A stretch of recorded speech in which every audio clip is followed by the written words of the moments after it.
Darren, I love this car. Thank you, Dennis. I've always loved these cars. I run into you here frequently. Yes. You're kind of a Hilton Head Concours gadfly. Yes, I am indeed. But this is the first time you brought this, yes, no? It's the first time in over a dozen years. Wow. Because it's a 500-mile round-trip drive for me, 250 each way.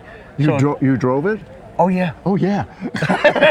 That's the whole pleasure of it. Why would I own one without driving? Exactly. Absolutely beautiful. 69 Iso Grifo? 69 Iso Grifo. Now, these things have a great story, and you certainly know it way better than I do, because it's really quite a combination of designers and manufacturers. And so, what's the deal on an Iso Grifo? The deal is that this is a car that represents the confluence of Italian design and engineering and American horsepower. Uh-huh. So you've got Giugiaro from Bertoni, who styled the body, Giotto Pizzarini, the father of the Ferrari GTO, Right. who engineered the chassis, and then you've got engined by General Motors. It's a Corvette 327, 300 horse with a Muncie M21 close ratio 4-speed. So it's a little bit of everything. It's a little bit of everything and the best of both worlds, because you've got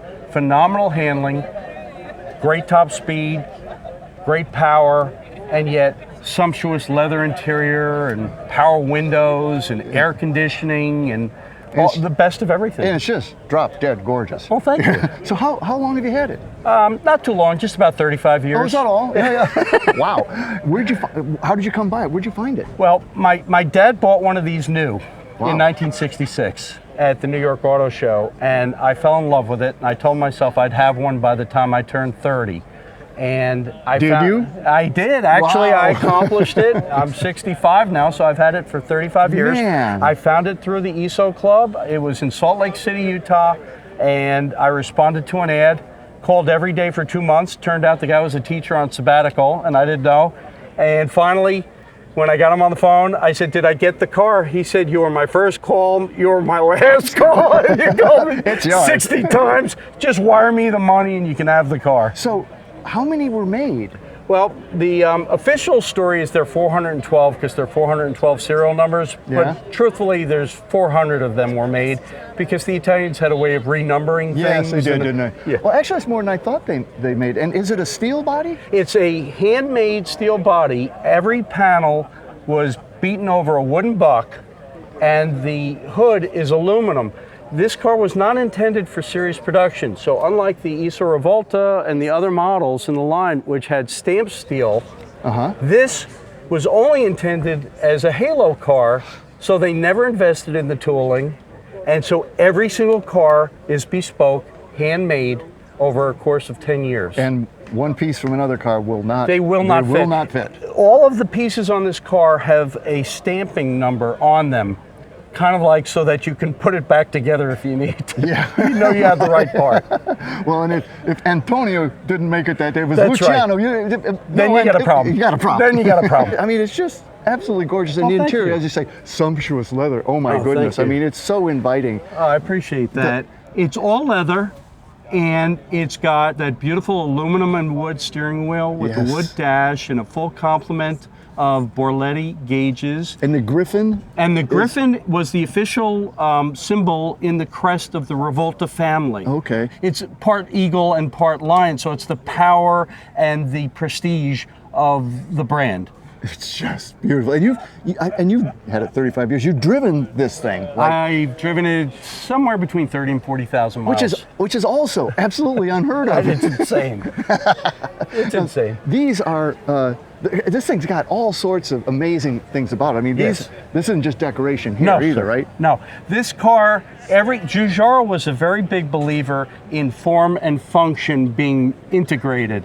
So these actually vent the inboard mounted Girling disc brakes that are on the differential. This vents the interior. This lowers air pressure so that you don't get lift.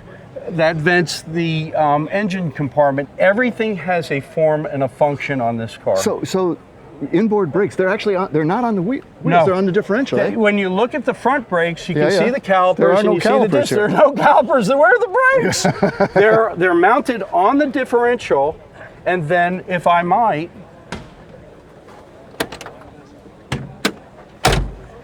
This is so cool. There are ducts underneath, and not ducks that quack, ducts underneath the chassis, platform chassis, that vent air across the brakes, and then there are on each side tubes that vent the air. So if you go for a spirited ride and you start getting smoke coming out of those? you put your hand here, you'll actually feel the heat rising off the brakes. And that's so that you don't get brake fade.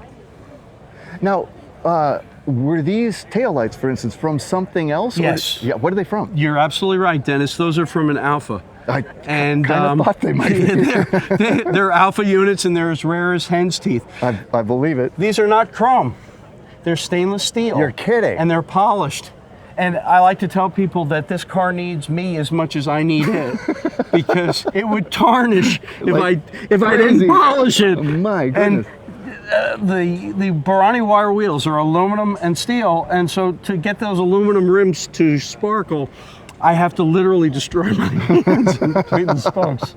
So Well, it amazes me actually that this had I'm assuming that's a rear window defroster. Is that right? yes, very, very astute observation. This was a very rare thing to find on a car when this car started production in 1965, to have a rear window defroster. Very rare. Because these things are, just in general, a performance car like this, you know, kind of raw. You don't have some of the, you know, the creature comforts and stuff like that. Exactly. This has everything you could ever want. Everything.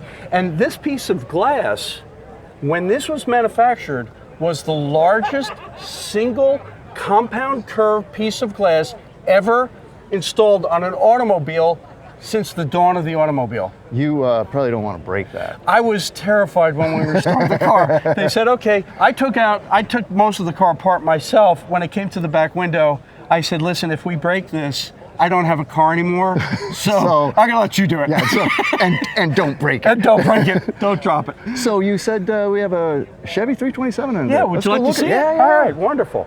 All right, so Dennis, you asked about the engine. This is our Corvette 327 300 horsepower engine that's mated to a Muncie M21 close ratio transmission. And the 327 is probably my favorite engine. I just love it. A lot of power and in a small package. Exactly. You know? And it fits so nicely in here. You know, sometimes like Bizzarinis and stuff, they'll be tucked so far back in there that you've got to set the points through a thing on the dash. Exactly. This you can actually, the only thing I ding these engines for is that it's usually kind of hard to get to the distributor. Not in this car. It's just perfect. And the air conditioning compressor, which came with this car, that's the original air conditioning that was optioned for the car. Very accessible. It's so reliable. It never overheats. It never runs hot. It's smooth. These heat shields to keep you from burning your hands on the exhaust headers are bespoke Iso items. You'll notice there's none of that Corvette trim around the distributor, but there's no problem with radio reception because it's not a fiberglass car, so it's grounded. Yeah, that's a good point. I hadn't thought about that. So. And it must be just an absolute joy to drive. I love it, Dennis. Oh my goodness. Dennis, it's my happy place. I can see that. Yeah. Darren, close it back up if you would, because sure. it just looks so fantastic. Listen to the sound. Click. Click. No, exactly. bong. No, that's a click. It's click. It's a click. Oh, geez, I just love this, and you've been coming for years. I love this show. You must too. I do love this show. It's a phenomenal show. It's one I can drive to without having to drive 1,000 miles in a weekend, which I've done. So this is an accessible show, but it's really a top class show. They do a phenomenal job here. You know, if you had to drive 1,000 miles, though, this would be the car to do it. Absolutely. I got a passenger seat. You want to go for a ride sometime? Do I? So 69 Iso Grifo. Darren, this is fabulous. Thanks so much. Dennis, I can't tell you how pleased I am. Thank you. I love it. Thank you.